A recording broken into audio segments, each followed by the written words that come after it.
I'm not married to Kody anymore. I have to look out for myself. I think it would be fair to know what the property is worth, and I hope it doesn't get ugly. Did Robyn want to be the only wife, or just the favorite best one? Honestly, it's pretty obvious her goal was to be the top choice in Kody's bed and the one who monopolized all his time. Naturally, she also wanted to be the most loyal and, of course, the most modest, right? But did she ever really want to be a sister wife at all? Or was her grand plan to be the one, the last wife standing, with Kody by her side, every second of every day for all eternity? Did she actually think her antics with Kody would drive any of the other wives away, let alone all three of them? Which brings us to the real question. Was this always her plan? And if not, when and why did it change? My take? She definitely aimed to be Kody's favorite, but she overplayed her hand, and now she's left watching the cash flow shrink as the OG three women bow out, which is probably what stings the most. Losing out on the women she could show Kody she's better than is just icing on the cake. The anxiety she must be feeling, scrambling for a scapegoat for all their current issues. It's almost laughable. She never saw this coming. She clearly didn't anticipate the wives actually leaving, even though it's hardly a rare occurrence. Classic Robyn. I think deep down, she always wanted to be number one. She never saw the OG3 as anything special, and when she grabbed that marriage license, she took it and ran. This was her moment to shine, her seize the day moment, and she genuinely thought she was better. Just look at the wedding dress drama and the ridiculously long honeymoon. It was all part of the plan. We've got so much to dive into today, so let's not waste any time. Let's jump straight into it. Hey everyone, what's up? It's Elena here, and welcome back to my channel Reality Nexus X. How do these people move so terribly? Every single time I've seen them pack up, it's a disaster. Nothing is ever fully done. Take this last episode with Meri. She's supposedly moving, but she still had pictures on the wall. Come on. The first move, fine, it was rushed, whatever. But every other time they seem completely unprepared. Is the move staged for the show, with a moving crew swooping in afterward, or do they just leave half their stuff behind every single time? There's no way Meri was actually moving anything in that moment. You're right, the pictures still up on the wall gave it all away, especially with all the other unpacked stuff scattered around. I bet 99% of what we see is for show. She definitely needed to pack before she could load anything. Honestly, the only thing that could have made this better was if we had the sirens from the Utah move blasting in the background. Classic. But honestly, I'm not even surprised. Remember when they left Lee? They literally left so much junk behind. We saw half-empty rooms, half-packed boxes, and random bits of stuff just left there. It's like they can't finish a move for the life of them. I don't get it. When I moved last year, I had everything packed up the night before, except the essentials like cleaning supplies, bedding, and PJs. I spent the morning cleaning, and by the time I was ready to go, the house was empty and spotless. My son was moved out in an hour, and I was done in 3. We started at 11, and were completely moved, including cleaning, by 3. The Brown family's moving process, it gives me serious anxiety. It's like watching a train wreck in slow motion. Maddie's first birth, what a mess. I saw someone mention earlier how the 3 wives, especially Christine, were all over Meri for not being there. And honestly, I just rewatched those episodes and wow. The way they piled on Meri was unbelievable. It was downright cruel. Meri didn't deserve that at all. The therapy session in particular, a total ambush. Robyn, Christine, and Janelle ganging up on her like that was just awful. Season 12 as a whole was strange, especially with Christine. She and Kody seemed oddly close that season, and he spent so much time filming with her and visible for her scoliosis. I hate to say it, but it looked like Christine was really milking it for the camera. She was soaking up all that attention like it was her moment to shine. The lunch after the therapy session? The way Christine went out of her way to kiss up to Robyn in front of Meri was ridiculous. She sat there, right across from Meri, and apologized for not seeing the vision of my sister-wives' closet, then asked Robyn if she needed help. It was like watching someone grovel just to stay in Kody's good books. The whole thing was painfully obvious and frankly annoying. And don't even get me started on the things Christine said that season. She straight up told Robyn that she was the reason her and Kody's marriage was saved. I mean, the level of bullshit coming from Christine's mouth that whole season was just wild. She was doing whatever she could to get in Kody's good graces, even if it meant throwing Meri under the bus. The Brown family mission statement: love should be multiplied, not divided. Was anyone else surprised Meri still had that thing? If I were her, I'd have burned it years ago and roasted marshmallows over the fire for good measure. When Kody mentioned how that document represented a peak moment in their family life, I couldn't help but wonder why he worked so hard to tear that family apart for so many years. It's like his words, actions, and memories are always in some strange, conflicting orbit. But honestly, I don't find it that weird that Meri saved it. Same goes for the marriage certificate, which seemed to make Robyn, I think, choke. Getting divorced doesn't erase the marriage, and you can't just wipe away over 30 years of family history. No one should want to forget that. Yeah, there were bad times, but there were bound to be some good ones too. I would have saved it too, not to hang up on the wall or anything, but just to keep it in a little box, tucked away with other memories, both the good and the bad. That mission statement, though, it was the beginning of the end. Poor Meri still had hope, all these years later. I wonder if the rest of the wives even remember it anymore. The level of hate directed at Robyn on social media is honestly next level compared to other reality stars. I'm not the biggest Sister Wives fan myself, nor do I have any particularly strong feelings about Robyn one way or the other, but I do watch a fair amount of reality TV, so I'm familiar with how things go on major networks. I'll occasionally drop some snarky comments on TikToks I see about other reality stars. Nothing too harsh, just pointing out something like a mispronounced word or a questionable outfit. But every single time I comment on a Robyn video, I get thousands of likes. Meanwhile, comments on other stars' posts barely get noticed. It's crazy how many people really can't stand her. I often wonder how Robyn handles all this negativity.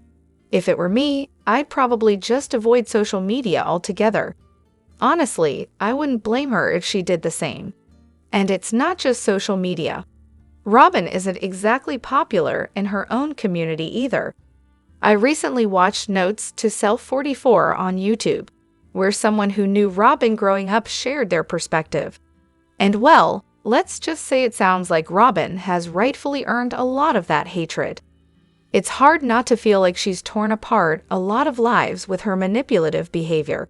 She's essentially walked into a family with 13 children and 3 wives who had, at one point, a pretty decent relationship with their father and husband before she came in and stepped on everyone to get what she wanted. I don't feel sorry for her at all. In fact, I think she deserves whatever hate comes her way. What on earth was going on with Nancy the therapist? The Browns saw her for years, yet it didn't seem like anything ever got resolved.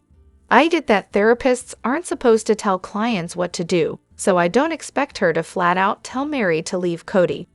But when Nancy told Kody that his wives wouldn't be happier if they weren't married to him, why would she say that? It was clear Meri was miserable. Were the Browns just feeding her lies, or was she completely oblivious? It makes me wonder if they saw her more as part of the show than as a real therapist. Maybe they didn't want to share anything too personal with her, thinking it could make for a better storyline or something. But then again, if she was truly a professional, shouldn't she have been able to read between the lines? Or was Nancy just not a very good therapist? It's hard to say, but considering the circumstances, maybe there wasn't much she could do for the Browns. With all their drama, public life, and competing egos, it must have been nearly impossible to give any real counseling in that kind of environment. So I'm watching Sister Wives for the first time, and I just got to the episode where Tony asks Kody for his blessing to marry Mykelti. First off, Kody definitely needs time to financially recover from Madison's wedding. Let's not forget that. But what really gets under my skin is how rude Tony is about Christine not being ready to give her blessing yet. Of course, Christine, as Mykelti's mother, is going to want to make sure this guy is good for her daughter. It's her job to be cautious and look out for her, especially when it comes to something as important as marriage. It's honestly ridiculous how hard-headed Tony and Kody are being about this. They're acting like Christine is just being difficult for no reason, but in reality, she's doing exactly what any concerned parent would do. I'm in the middle of a rewatch and just hit the part where Meri meets the anthropologists, and Kody lands on this idea that his kids should have longer courtships than he did to have stronger marriages. Oddly enough, Meri agrees with him, and overall, the wives seem to back the idea of taking things slower in a courtship. But Christine takes this like a gut punch. She feels called out because her and Kody's courtship was fast, too fast in her eyes. Even when Kody tries to reassure her that he has no regrets, he makes it worse by saying, "Besides, we didn't even have a courtship, we just got married." Ouch. Christine is clearly confused and hurt, because Kody implying that they should have waited longer makes her think he's unhappy with their relationship, or that their marriage wasn't as solid as she thought. It seems like Kody's words hit a nerve, and no matter how much he tries to downplay it, the truth stings. Now, thinking about present-day Christine, it's interesting to see how much she's changed, but there's something that stayed the same: her tendency to rush into courtships. I get that, at 50, she's probably clearer on what she wants in life, but it seems like Christine has always had an aversion to slow, cautious courtships. She tends to move quickly, and I'm left wondering, why is that? Why does she push back so hard when people suggest she slow down? Everyone close to Christine, even her own mother during the wedding episode, acknowledges that she sees the world through rose-colored glasses. She tends to view reality in the most positive light for her at that exact moment. Polygamy was once ideal until it wasn't, until divorce became the best option. Then, monogamy became her ideal. This way of thinking is probably why her kids are so concerned about how fast she's jumping into a relationship with David. She's not always the most reliable narrator of her own story. I think, deep down, Christine loves the idea of love at first sight, the whirlwind romance that feels like it's straight out of a fairy tale. She probably wanted that to be part of her story. Slowing things down for her might feel like a sign of hesitation or lack of interest, when really, it's just healthy discernment. For Christine, taking things slow might mean doubting the relationship, and I think that's something she's just not willing to entertain.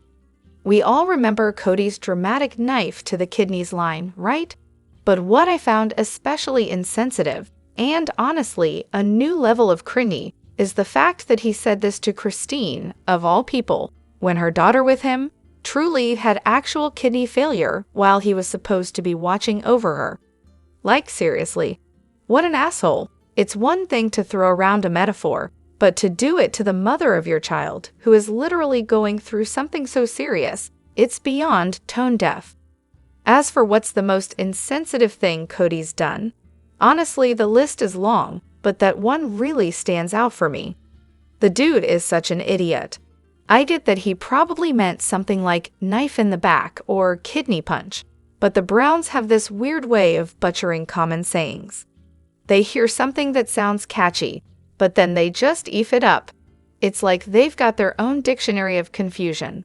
And let's be real, that whole scene was staged. Kody came off looking like such a dork. Not a man having a serious conversation, but a toddler throwing a tantrum without the cuteness factor.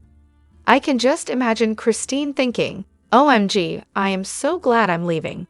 This guy is completely nuts. What is it with Kody and furniture? The guy seems obsessed with old bedroom sets and outdated furniture. It's honestly kind of bizarre. He was shocked when Christine sold her old bedroom set. Like, why does it matter so much to him?